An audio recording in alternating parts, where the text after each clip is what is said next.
helping your wife is a choice. It's the sunnah of the Prophet ﷺ. If you do that, definitely you are going to get.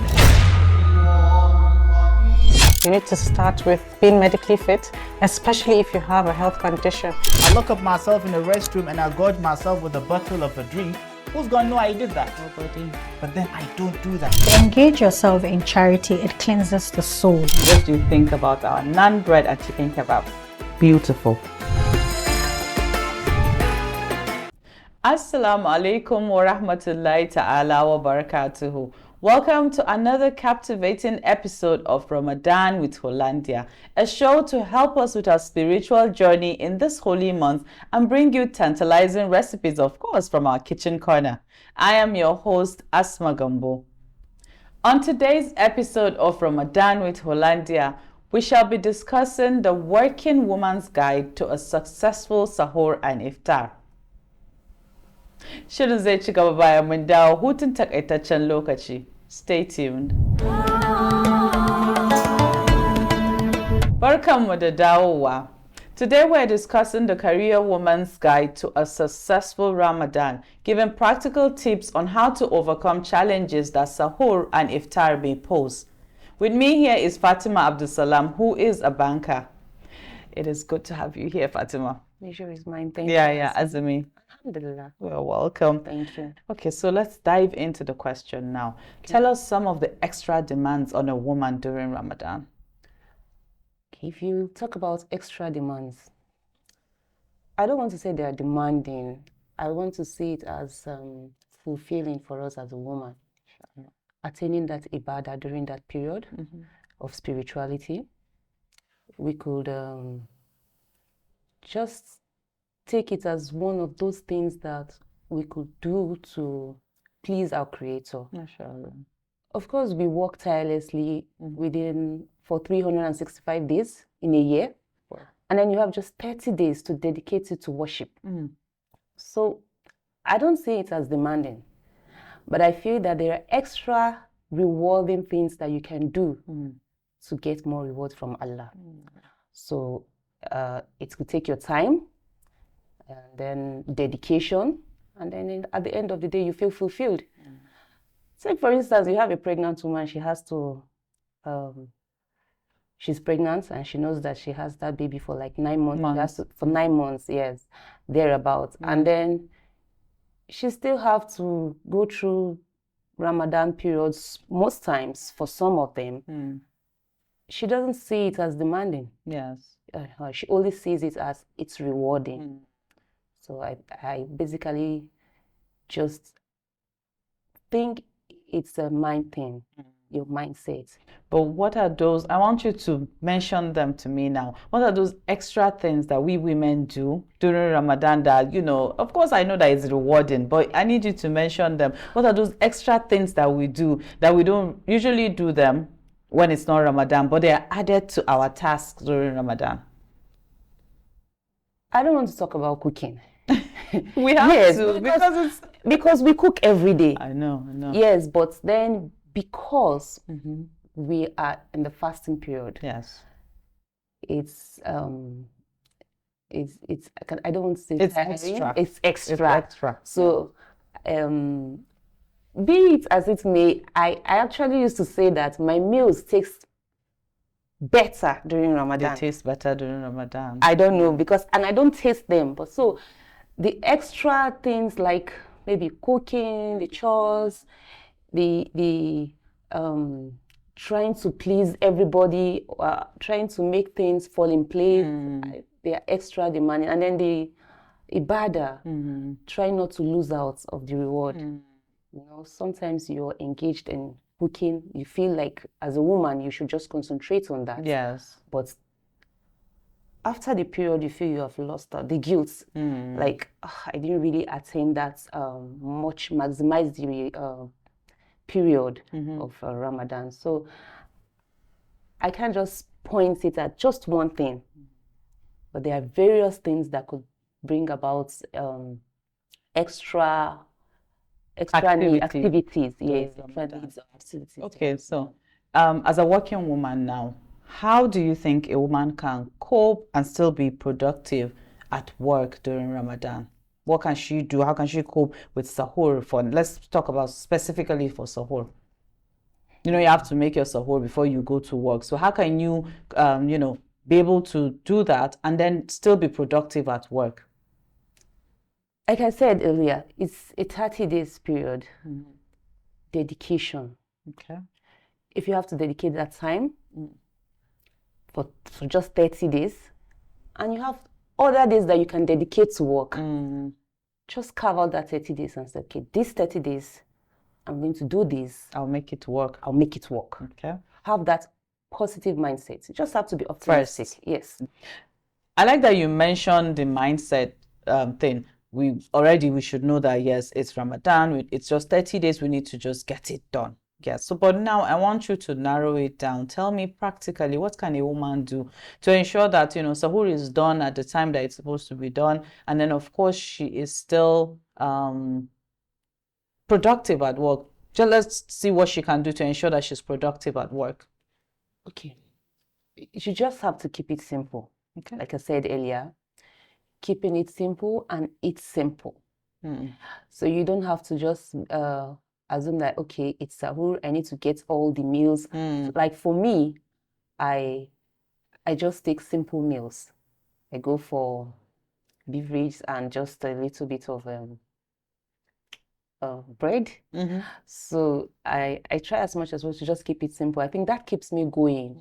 And then in between, I try to take some rest during my salat, so I could just be ready for the day's activity.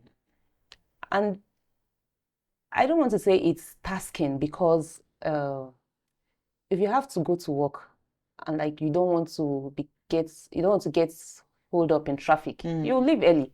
Yes. So absolutely. if it's Ramadan, wake up early, do what you have to do. Just keep it simple. Sometimes we go to work without even eating, just to make sure that you get. I know when it's not Ramadan. Yes. So you don't need much meals. For me, I just have to just make it simple so I could just get to work and then be productive at work as well. Great. So we've spoken about sahur. Now let's move on to iftar. How do you think a career woman can manage her time wisely, especially during iftar? You've gone to work, we've done sahur, we've gone to work, you've been productive if we follow your plan, and then you're back home now. How can you manage your time wisely? Somehow tricky. Okay. Yes. Let's hear it from you. Somehow tricky, and I want to say that there's no encyclopedia to where you can actually read and say, okay, this is what I have to do. The number one thing I do is to plan ahead of time. Okay. And then my iftar preparation starts from my sahur. Wow. Yes. Okay. I usually start my iftar preparation from sahur, my vegetables, my condiments, my ingredients. I just get them ready and freeze them. Okay. So it makes it easier for me when I get back. Because most times these kids are already in school and then they're also exhausted by the time they get back. So I don't want to leave it at that for them to okay. So by the time I get back, it's just within 30 minutes to 45 minutes, the meal is ready, because I already have my condiments and ingredients. If I want them fresh, so I could just prepare them that morning during sahur and keep them in the fridge. So it's not usually tasking for me and that process. And then most times I believe majority of women use beans during of course, during Ramadan to make yes. So and what I do is that I buy them in bulk and then I wash them and dry them. Before Ramadan. Yes, keep them in an airtight container with bay leaves. So I just leave them there. So when I'm going to work in the morning, I just get some, soak them in water. Quantity you want to use. The quantity I want, keep them inside water and then keep them in the fridge to work. When I'm back, it just takes me within 30 to 45 minutes to prepare what I want. It takes away the time you need to spend washing the beans, peeling it, yes. So my iftar, the preparation for my iftar starts from my sahur. That's what I do. That makes a lot of sense. That makes a lot of sense. Okay, it's been an interesting discussion so far, but let's quickly go to our kitchen corner. Stay tuned.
MashaAllah. Welcome back from our kitchen corner. Fatima, how did you see our creamy chicken soup?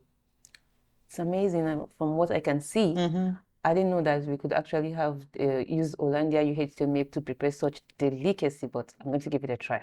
Please invite me when you're making it. Definitely. Okay, so back to our discussion. Okay. Can you tell me what plans you have in place, or what do you do in the event that, you know, you close work late? I'm sure there are so many instances that happened. Do you have any plan to fall back on at home, or what do you do? How do you sort that out if you're going to go back home late for iftar? Okay. I want to say timing and scheduling, because I understand my organization, and I know that there are periods where we close late. So those times, within those weeks, I try as much as possible to prepare some certain meals that I can freeze in the refrigerator. So those are the things that I can easily fall back to. Yes, they come in handy because I just keep them in the freezer for certain occasions like this, like when I'm not able to meet up. So they could always just, if the people at home are ready to break their fast, they just go to the freezer and pick salt and use. Who are these people at home? The family, my children, and everybody. Who is the person responsible to help out? I believe it's Oga. Who is the person that is responsible? You know, what? Let's say they can't even communicate. You are in a meeting. You know, you couldn't just excuse yourself and come out. What would they do in that instance? Timing and scheduling. We already know that. They already know that. Okay. This period is Ramadan. Okay, Mom, this meal that you're making, it's going to be in the fridge. Should in case I don't come home on time or I close late and all that, something happens. You just bring this out, warm it, and then use it. Okay. So you've had a prior discussion. Yes. If something like that happens, this is the plan that we have. Yes. That is what we'll fall back to. So Fatima, we've been talking about meal preparation and all. Let's go back now to the essence of Ramadan, which is Ibadah. What plans do you put in place to ensure that you maximize, you know, the benefits of the holy month? I'm always on timing and scheduling. You've mentioned that several times. Timings, scheduling, yes. Planning before time, ahead of time, and all that. So I try as much as possible to prepare my meals before 5, and then use the warmer for them, so I can have time to recite the Holy Quran.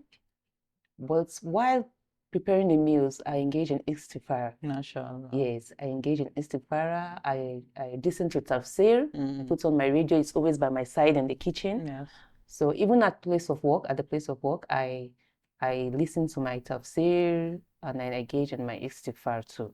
And then when I wake up for sahur, I do the same thing too. So it helps me, it builds me spiritually, and gives me the essence of that holy month. MashaAllah. Yes. May Allah crown all of our efforts. Amen. That was very enlightening. Let's quickly take a look at our last segment, which is the Did You Know segment. Do you like to drink milk but are scared of what happens to you after you drink it? No worries. Hollandia has got the solution for you. With Hollandia lactose-free milk, you can enjoy the great taste of milk and get the nutrients your body needs without any discomfort. That was a lovely fact. Now you know that Hollandia has a solution for your lactose intolerance. Thank you so much, Fatima, for joining me today. The pleasure is mine. But before you go, I have a gift for you.